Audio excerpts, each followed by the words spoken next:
सविता चड्ढा हिंदी रचनाकार के पटल पर उपस्थित है अपने एक नए अनुभव के साथ। मित्रों, उन दिनों मैं पंजाब नेशनल बैंक का जो हेड ऑफिस है पार्लियामेंट स्ट्रीट में, वहाँ पर मेरी पोस्टिंग थी।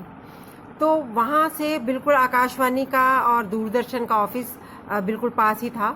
और मैं वहाँ पर कहानी आकाशवाणी पर पढ़ने जाया करती थी। और उस समय प्रेम प्रकाश सेतिया जी जो थे वहाँ स्टेशन डायरेक्टर थे। 1982 में मैंने कहानी पढ़ना वहाँ शुरू किया और आज तक तो 60 से अधिक कहानियाँ मैं वहाँ पर हिंदी पंजाबी में आकाशवाणी से पढ़ चुकी हूँ। मित्रों, जब हम लोग कहानी पढ़ के आते और फिर वो वहाँ से फ़ोन आ जाता कि आपका चेक बन गया है, आप अपना चेक ले जाइए। तो चेक लेने के लिए हम लोग कभी समय निकाल कर, कभी लंच टाइम में, कभी वहाँ चेक लेने चले जाते थे, क्योंकि उनका ये कहना था कि डाक से भेजेंगे तो इधर उधर भी हो सकता है और आपका ऑफिस से इतने पास है तो आप चेक ले जाइए। हमें भी ये सुविधा रहती थी। तो उस दिन मैं लंच टाइम में चेक लेने के लिए बिना किसी को बताए अपना आकाशवाणी के ऑफिस में चली गई और समय बचाने को ध्यान में रखते हुए मैंने लिफ्ट का सहारा ले लिया। और जैसे मैं लिफ्ट में चढ़ी और लिफ्ट चलने लगी तो एकदम से लिफ्ट में धुआं निकलने लगा। धुआं भी इतना कि पूरी लिफ्ट जो थी कुछ ही सेकंड में धुएं से भर गई। मेरे साथ लिफ्ट में बहुत सारे लोग थे और मैं तो मेरे हाथ में कुछ भी आइडेंटिटी के लिए, कुछ पर्स नहीं, कोई आई कार्ड नहीं, कुछ नहीं था।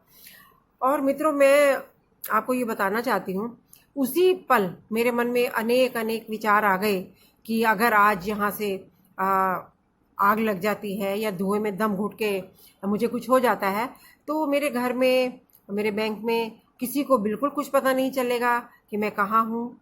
मैं मर गई तो भी किसी को पता नहीं चलेगा। तो उसी दौरान कितने ही विचार, अब हम सोच ही रहे थे कि किसी को कुछ कहें, पर सभी लोग खांस रहे थे और कोई किसी को देखने की और कुछ कहने की उसमें अवस्था में नहीं था। लेकिन कुछ ही पलों में बहुत ही अच्छा हुआ, आकाशवाणी के कुछ लिफ्टमैन आ गए और उन्होंने किसी तरह से दरवाजे को खोला। वो सारा धुआं जो था वो बाहर निकल गया और हम लोग सुरक्षित बच गए। आज मैं जब उस घटना का सोचती हूँ तो मुझे बहुत ही भय लगता है।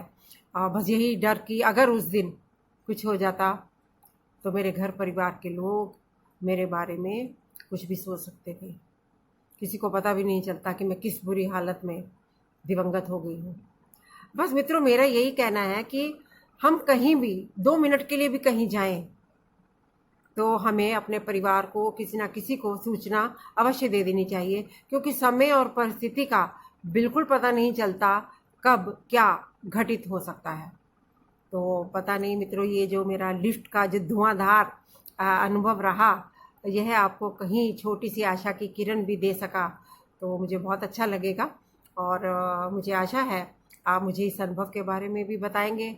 और जैसा कि हमेशा से ईश्वर की कृपा होती है तो कुछ रक्षा हो जाती है, और ईश्वर की कृपा और आप सबकी शुभकामनाएं, यही तो मेरी संपत्ति है।